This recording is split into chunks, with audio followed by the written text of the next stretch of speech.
उत्तर प्रदेश की राजनीति में 2027 के विधानसभा चुनाव से पहले एक ऐसा सियासी दांव चला गया है जिसने बीजेपी से लेकर बसपा और समाजवादी पार्टी हर राजनीतिक दल का ध्यान अपनी ओर खींच लिया है।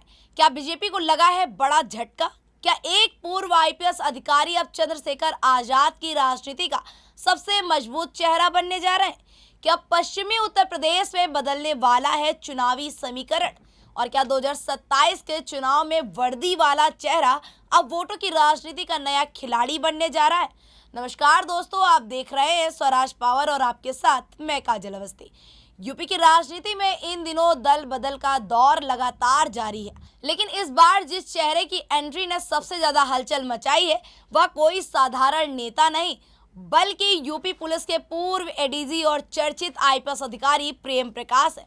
जी हाँ, वही प्रेम प्रकाश जिन्हें कभी अपराधियों के खिलाफ सख्त कार्रवाई के लिए जाना जाता था।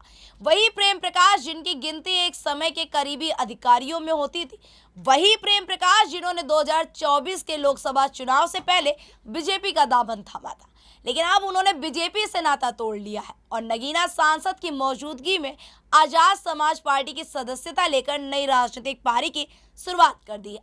अब सबसे बड़ा सवाल यह है कि आखिर ऐसा क्या हुआ कि बीजेपी में शामिल होने के बाद प्रेम प्रकाश ज्यादा सक्रिय नहीं दिखे, ज्यादा एक्टिव मोड में नजर नहीं है? क्यों पार्टी छोड़ दिए? क्या उन्हें पार्टी में वो भूमिका नहीं मिली जिसकी उन्हें उम्मीद थी, या फिर 2027 के चुनाव से पहले उन्होंने अपने लिए नया राजनीतिक ठिकाना तलाश लिया था? इन सवालों के जवाब तो आने वाला वक्त देगा, लेकिन इतना जरूर तय है कि उनके इस फैसले ने सियासी गलियारों में चर्चाओं का बाजार गर्म कर दिया है। खुद प्रेम प्रकाश ने साफ कर दिया है कि वे 2027 का विधानसभा चुनाव लड़ेंगे, यानी अब कानून की किताब छोड़कर चुनावी गणित समझने की तैयारी शुरू हो चुकी है। राजनीतिक जानकारों का मानना है कि पश्चिमी उत्तर प्रदेश की किसी विधानसभा सीट से उन्हें मैदान में उतारा जा सकता है।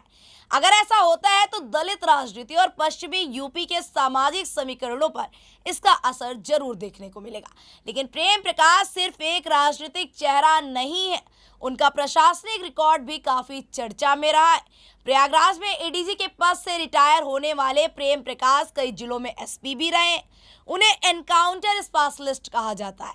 कानपुर जोन में उनके कार्यकाल के दौरान करीब 67 पुलिस एनकाउंटर चर्चा का विषय बने रहे।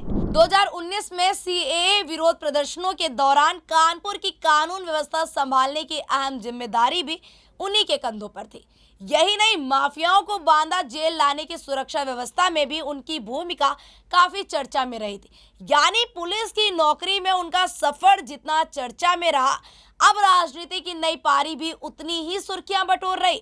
लेकिन सबसे बड़ा सवाल यह है, क्या प्रशासनिक अनुभव चुनावी मैदान में वोट दिला पाएगा? क्या जनता एक सख्त पुलिस अधिकारी को नेता के रूप में स्वीकार कर पाएगी? क्या चंद्रशेखर आजाद को प्रेम प्रकाश के रूप में पश्चिमी यूपी का मजबूत चेहरा मिल गया है?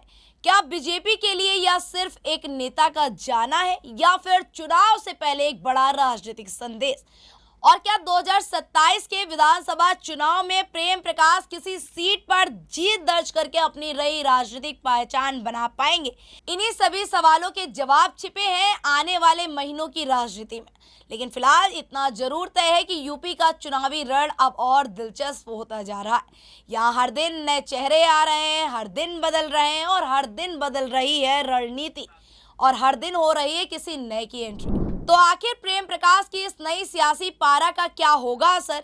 क्या ये फैसला आजाद समाज पार्टी के लिए मास्टर स्ट्रोक साबित होगा, या फिर बीजेपी को इसका कोई खास नुकसान नहीं होगा?